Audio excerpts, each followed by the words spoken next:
हमारी माताएं बहनें, बेटे एवं बेटियां, दूसरे प्रदेश से भी आए हुए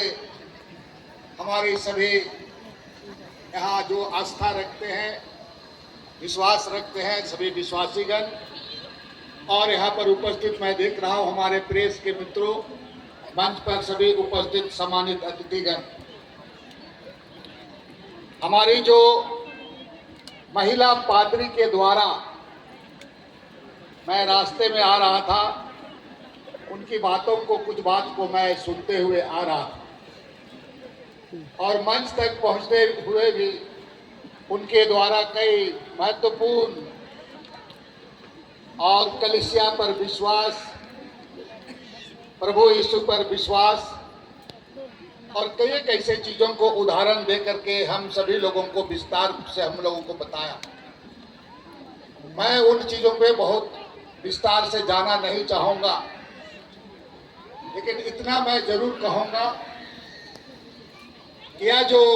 ऐतिहासिक ख्रिस्तान डेरा महोत्सव, ये वर्षों वर्षों से हमारे पुरखा पूर्वज लोग और मसीह पर विश्वास करते हुए,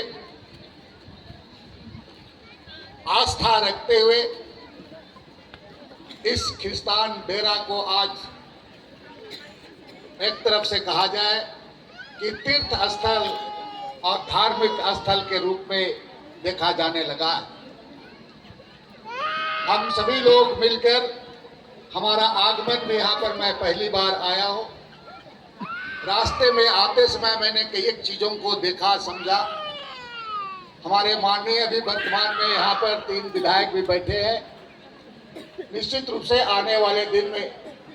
इसके संबंध में हमारे जो मॉडरेटर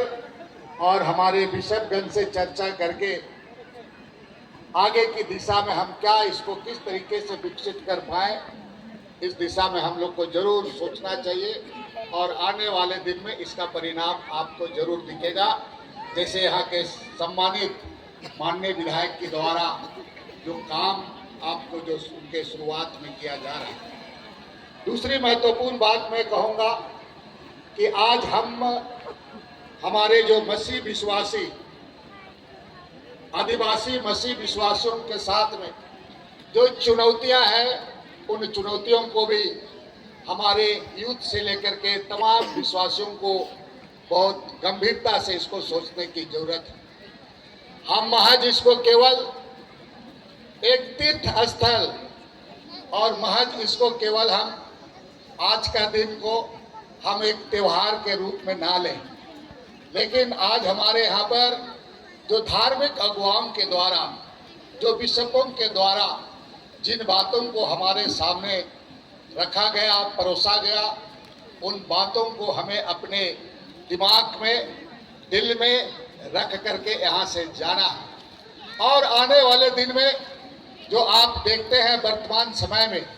जो चुनौतियां हैं, उस चुनौतियों के लिए भी आपको और हमें तैयार रहने की जरूरत है। और इसके लिए जो कलीसिया के द्वारा दिया गया जो मार्गदर्शक है, उस चीजों को हमें व्यवहारिक रूप से अपने जीवन में लाने की जरूरत है। हमारे जिस तरह से हमारे पास चुनौतियां हैं और ऐसे चुनौतियों को हम हल्के में लेते हैं, हम जो संगठित और हम एकजुट होकर के हमें कलीसिया को और मजबूती करने की आवश्यकता है। इसके लिए हम सभी लोगों का एक एक जिम्मेवारी बनती है और ये ना केवल झारखंड के लिए बल्कि आज देश के हमारे जो आदिवासियों का जो हालात है, हमारे विशेषकर हम आदिवासी जो हम ईसाई समुदाय के लोग हैं, उनके साथ जो चीज़ें होती है, उन चीज़ों को हमें आत्म चिंतन करने की आवश्यकता है। इसके लिए नौजवानों पर बहुत बड़ी जिम्मेवारी है, चाहे युवक या युवतियाँ हैं। वर्तमान परिवेश में अपने को उस परिवेश से बचते हुए समाज के बारे आपको चिंतन करने की जरूरत है। आप जो नौजवान हैं, मैं देख रहा हूँ यहाँ पर अधिकांश यूथ लोग हैं, युवक लोग हैं, युवतियाँ हैं। आपके कंधे में एक बहुत बड़ी जिम्मेवारी है कलीसिया और समाज को सुरक्षित और संरक्षित करने का।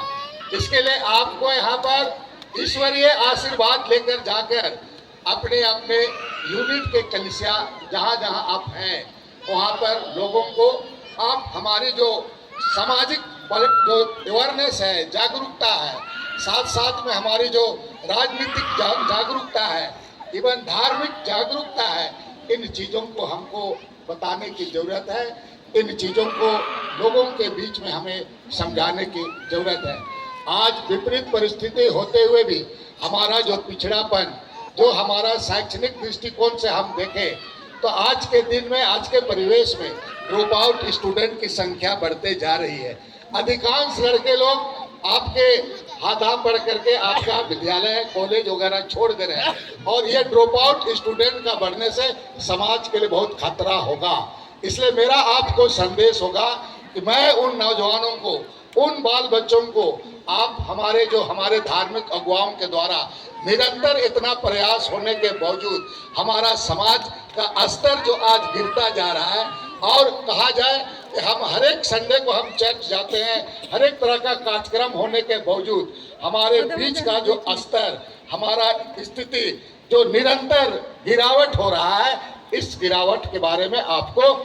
आत्म चिंतन करने की जरूरत है। आज सबसे पहले हमें अपने समाज को बचाने के लिए और कलीसिया को मजबूत करने के लिए हमें शिक्षा बहुत जरूरी है, लेकिन शिक्षा के साथ साथ आपको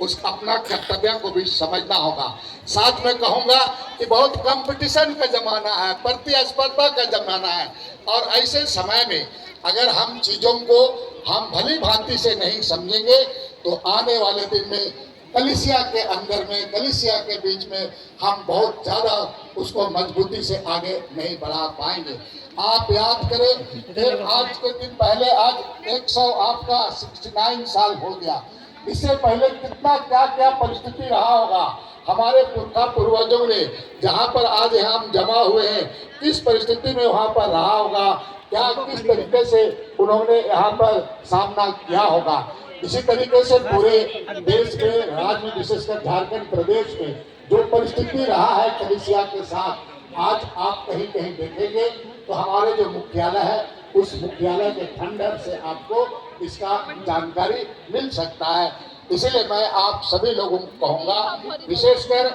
नौजवानों को, आपके कंधे में बहुत बड़ी जिम्मेवारी है कलीसिया को संरक्षित और सुरक्षित रखने का, साथ साथ हमारे समाज को आगे बढ़ाने का। इसलिए मैं आपको चाहूँगा कि आप आज के इस आशीर्वाद प्रभु का वचन कर को लेकर के जाएं और आप समाज को बेहतर करने का आप संकल्प। इसके लिए मेरा आपको एक संदेश आज विशेष रूप से रहेगा कि हम उन नौजवानों को कहना मैं चाहूँगा कि जीवन को, भविष्य को बेहतर और कलीसिया को मजबूत करने के लिए आप सबसे पहले अपने माँ बाप का आदर करो, माँ बाप का हुक्म का पालन करो, माँ बाप का आप सम्मान करो। हम देखते हैं कि हमारे माँ बाप का हुक्म, उसकी बात को नहीं सुनना और समय पर बहुत चीज को कर गुजरना, ये समाज के लिए बहुत खतरा का संकेत है। इसीलिए मैं आप सभी को कहूँगा कि आप अपने माता पिता का सम्मान करते हुए,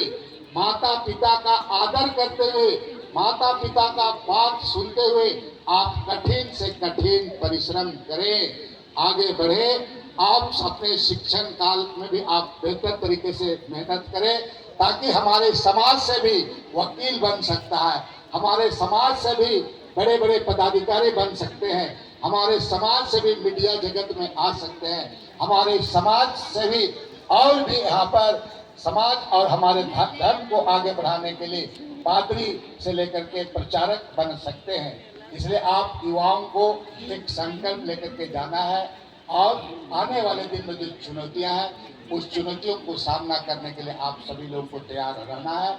आप सभी लोगों को मैं आज के दिन में, इस महाउत्सव के दिन में मैं ढेर सारी शुभकामना देता हूं और मैं चाहूँगा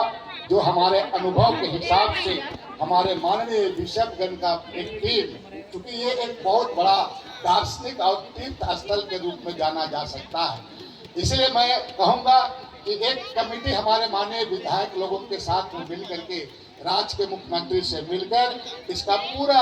ऐतिहासिक पूरा चीज़ों को हम बताएं, ताकि हम इसको विकसित करने में हम सभी लोगों को सफलता मिलेगी। ये तभी संभव हो सकता है जब सभी लोगों का सामूहिक रूप से जिम्मेवारी होगी, सामूहिक रूप से हम काम करेंगे, तो निश्चित रूप से हम आने वाले दिन में इसको एक बेहतर तीर्थ स्थल के रूप में विकास कर सकते हैं। इन्हीं चंद शब्दों के साथ अपनी बात को समाप्त करते हुए सभी लोगों को बहुत बहुत धन्यवाद। जोहार, यीशु साहब।